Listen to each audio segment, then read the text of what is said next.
Hello, welcome to the first episode of Techie Tuesdays. This is going to be a weekly show where here on my stream, I talk to you guys about all the latest news. And by news, what I really mean is we dunk on companies that do a bad job of introducing new technology or caring about their security. And then we do all the wins. We praise all the companies and the people that do great things in our world. Because as you know, I'm a technology because I'm a bee. Technology. I don't have legs. Let's start talking right away about this because I've got so many funny things to share with you guys today. Starting off with a very strong fail in Twitter fashion. This happened on the 30th of December. Twitter is in a data protection probe because 400 million accounts information has been scraped. A hacker named Ryushi has stolen the information of 400 million Twitter accounts. Awesome fail on Twitter's part.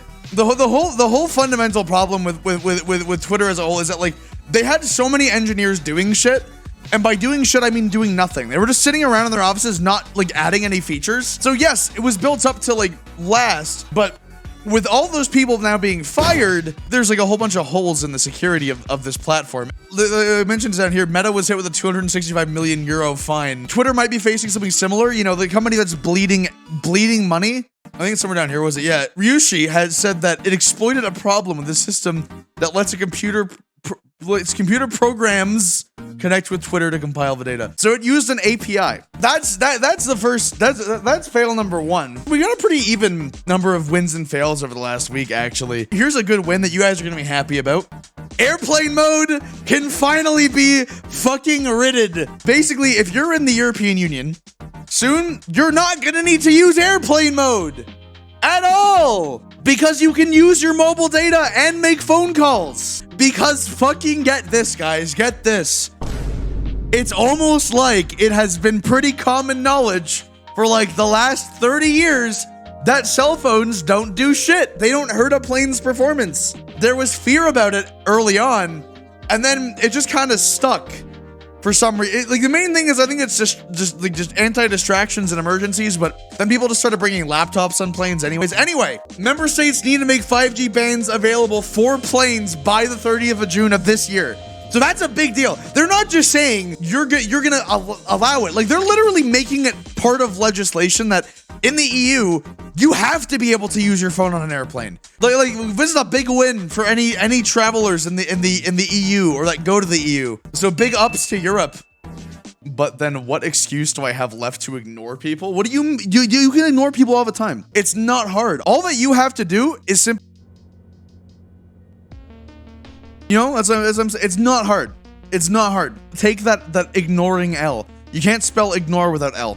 The next one is a very big fail for the company that did this, but a very big win for everyone else on planet Earth. So I'm very excited. Kickstarter bans AI-generated art enthusiast group Unstable Diffusion and refuses to deliver their successfully raised $56,000 of funds. And the reasoning, I don't think they actually know they gave reasoning, but the thing is that Kickstarter did not release a statement, I believe. But the whole thing is that Kickstarter reserves the right, like, and it's in their terms of service that they can suspend campaigns without reasoning.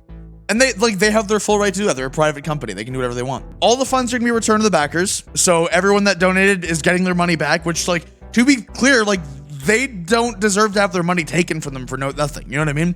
To be clear, one thing about Unstable Diffusion that makes it different than almost everything else, it allows NSFW and adult image generation, which surely could not possibly go wrong. There's no way that a service that can generate porn would have any problems, right?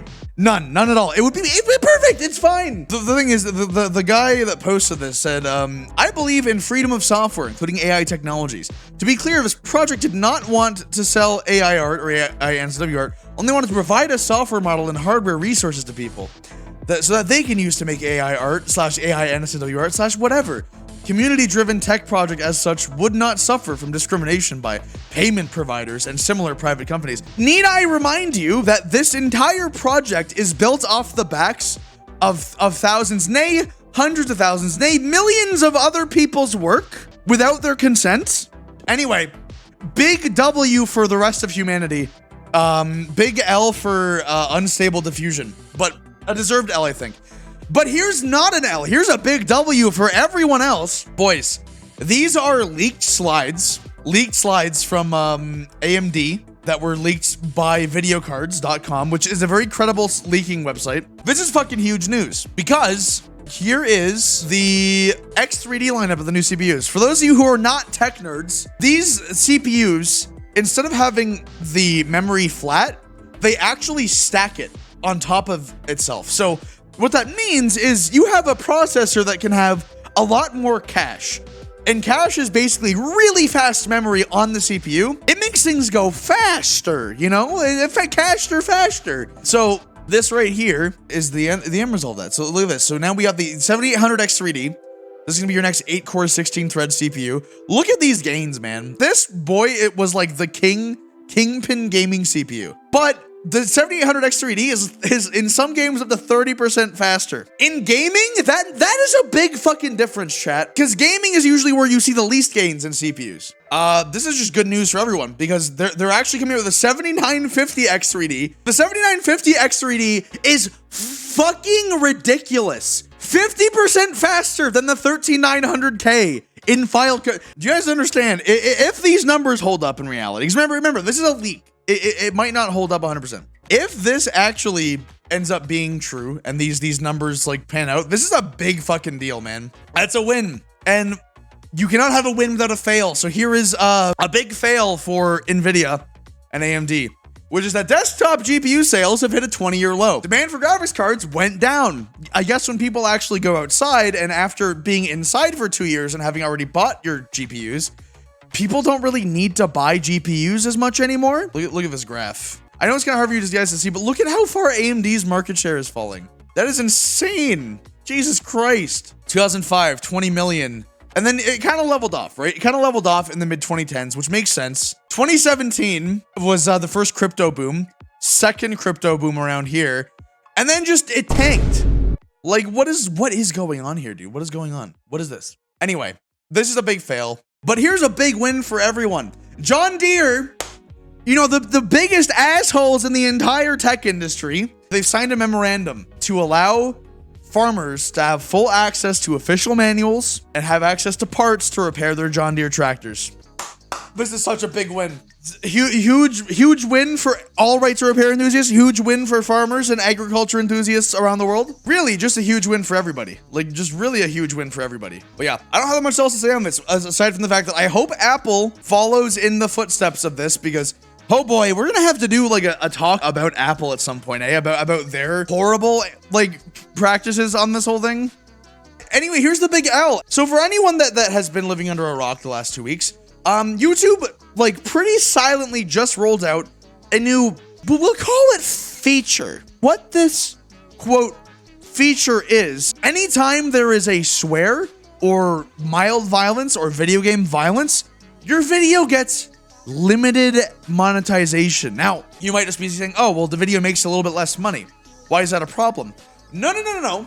It's not just that it makes a little bit less money. If your video is not monetized or like is demonetized or is running limited ads, that video is dead on arrival. Basically, no one is going to see it. It fucking destroys videos. It has resulted in a lot of YouTubers quite literally losing 80% of their viewers. Not because they don't want to watch the videos, but because YouTube isn't recommending them. Anyway, big fail. Probably the biggest fail of the week. I award you the Big Stink Award for being a fail. That's the core issue here. The core issue is that this policy is dumb and it sucks and it's a stupid policy. For once, Twitch is actually doing better than YouTube. So you know what? Shout out to Twitch. Go follow me on Twitch at YouTube viewers. Twitch.tv/IvyComb. Here is a big win from the FBI of all fucking people. The FBI on their official, Internet Complaints Government website. Cybercriminals impersonating brands using search engine advertisement services to defraud users. Tips to protect yourself. These two are both good, but use an ad blocking extension when performing internet searches. The US government of all people is telling us to use an ad blocker. Holy shit. I love the friendly fire that like mega corporations and the US government do. All the lobbying that companies like Comcast have tried to do to ban ad blocking extensions. FBI coming in hot. Use an ad blocking extension. This is so good. It's so good, dude. This is wonderful. Fucking huge W Genuine shout out to the FBI. Here's a win. Here's another win. There's back-to-back wins. Actually, this one I categorize as a fail. It's a fail for anyone that already bought a 7000 series CPU brand new, because AMD is just launching the as of today. They actually just came out today. The 7600, the 7700, and the 7900. They are quite literally the exact same chips, and if you remove the power limits on them, which you can do with one switch in the BIOS, they perform identically to the regular version, like the equivalent version of CPUs. You can get the same CPU for $100 less, chat. So this is your either win for consumers and fail for consumers that bought CPUs too early. It's been over a decade and a half since AMD has been on their shit like this, and it's good. The consumer wins. We win, chat. You guys and I are the winners here. We are the ones that win. Unlike all of society. I don't even know if it's a win or a fail. You know, it's a win. It's a win for our future dystopia. Microsoft's new AI can simulate anyone's voice within 3 seconds. Oh, here we go. Here's Volley, which is their neural codec language models. I want to see how terrifying this is going to sound. He descended the ladder and found himself soon upon firm rock. So that right there was the speaker prompt. They moved thereafter cautiously about the hut, groping before and about them to find something to show that Warrington had fulfilled his mission. They moved thereafter cautiously about the hut, groping before and about them to find something to show that Warrington had fulfilled his mission. And then here's Volley. They moved thereafter cautiously about the hut, groping before and about them to find something to show that Warrington had fulfilled his mission. Holy shit, what the fuck? That is really good. What is... He told his visitors as he lighted a pipe with a... Instead of shoes, the old man wore boots with turnover tops, and his...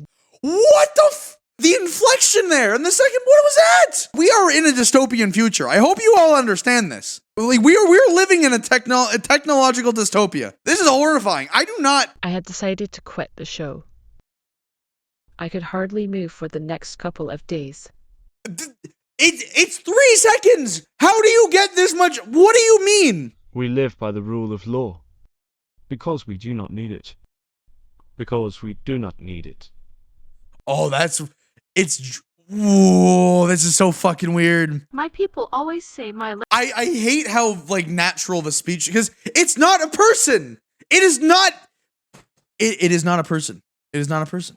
Anyway, here's a big dub. This is a big W. Japan and the United States are going to be cooperating on next-gen nuclear reactors. Thank you. So, Japan and the United States agreed Monday to strengthen bilateral cooperation on developing next-generation nuclear reactors using ministerial talks on energy. What this means, they're friends and they're having soft tacos later. It's pretty dope though. Like, this is genuinely really exciting, man. From what I'm reading, I think that the actual Russia-Ukraine conflict actually was part of this, because like the war surrounding the energy, they want to make reactors even more strong, which is wild because like reactor buildings are some of the most overbuilt shit on the planet, like to an insane degree actually.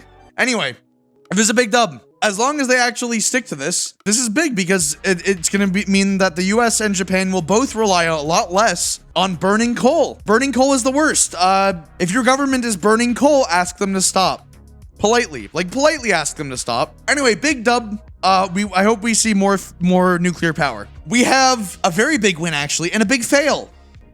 Shout out to England for actually doing something right. England just made gigabit internet a legal requirement for new homes. Yes! Thank you! Everyone in the UK thanks you for this. Requiring gigabit internet in new homes. Not only does this make it, good for people looking to buy a new house or build a new house, it also makes it better for everyone else, because if there's already infrastructures of all the new places, it makes it easier to retrofit all the old places. It's good for everyone. Hopefully other countries see how awesome the UK is doing right now. Oh boy. Oh boy. Oh boy, look at that value dip. Oh fuck. Holy shit, it's lost half its value. Oh my god. Wow. Good job. Cool. Anyway, are you guys ready for the final win and fail of the day? This is right here. You guys are gonna love this one. You guys are gonna find this one very entertaining, very, very, very hoo-ha funny. Ya boys at BMW coming in strong once again. with an absolutely incredible subscription for remote starting your car for $105 a year. Guys, for $105 a year, you can start your car without being inside of it. They double down on the heated seats by adding another subscription. This has always been like a paid feature on most cars, right? But a subscription, man, just fucking do the 330 one time, man. There are third-party ones you can buy. You know what I mean? There are third-party ones you can get for like hold on. You could have BMW do it for $330 US, or you could spend $30 and just do it yourself. It's so annoying, dude. Especially like here's the thing. I understand that Teslas are electric cars, but like, homie, this feature came with my car. That's right. My Model 3, I can open my app right now, go to climate and turn it on. Or I can prep the car, like preheat the battery while it's parked in my driveway from my phone. I don't have to pay a dime for that, chat. So I don't believe that BMW needs to charge $330 for a basic ass feature that should be free. If you're charging me 45 grand for a car and then expect me to pay $100 a year for a basic ass feature, no, I'm sorry, but no. Some articles are trying to justify the subscription service. Of course they are, because they're naysayers. They think it's great. It's good for the industry. It's innovative. It's not. It sucks. It's bad.